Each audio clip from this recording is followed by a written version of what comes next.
শিব সন্ধ করবো।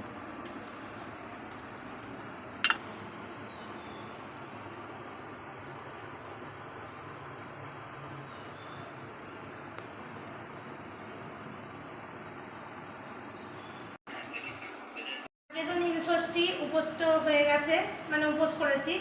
আর আমি মন্দিরে যাই না, কারণ আপনারা তো দেখে নিয়েছেনই আমি কাশী বিশ্বনাথ থেকে বাবা ভোলানাথ নিয়ে এসেছি বাড়িতে। আর আমি তো আজকে টেবিলে খেতে বসবো না, কারণ ওদের আলাদা রান্না হয়েছে।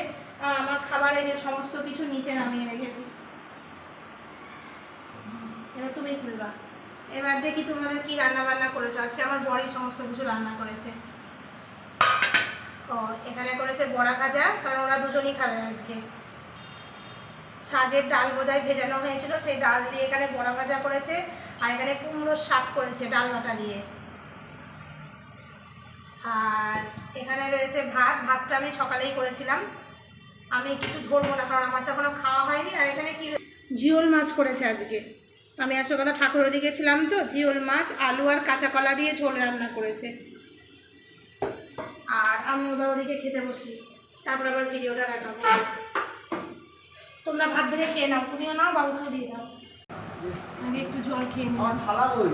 এই থালা নিব না? না তাহলে কোনটায় রাত থালা নাই? এখন এদিকে বসেছে, বলে আগে দুটো পরোটা খাবো, তারপরে ভাত খাবো। তারা খাবোই না বলে তুমি ইয়ে করো, জানি বানাও, আবার হাতা দিয়ে তুলে নিবা। আর দেবো? খাবো তো।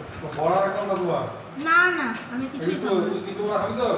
না, ওর জন্য দুটো রাখো। চারটে নিলাম, হ্যাঁ? ঠিক আছে। তিনটে খাবি তো?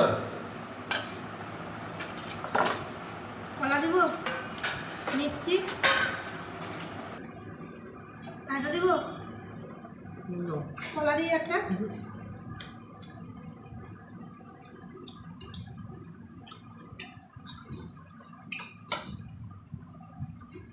আমি করেছি পরোটা। এই উপোস করে আর কিচ্ছু খাওয়া যায় না, দুটো খাবো আগে। আর এই যে এখানে রয়েছে তরকারি। আমরা তো বাঙাল, আমাদের কিন্তু বেশিরভাগই কোনো ষষ্ঠী নেই। আমাদের এই নীল ষষ্ঠীটা আছে আর অষ্টমীটা আছে।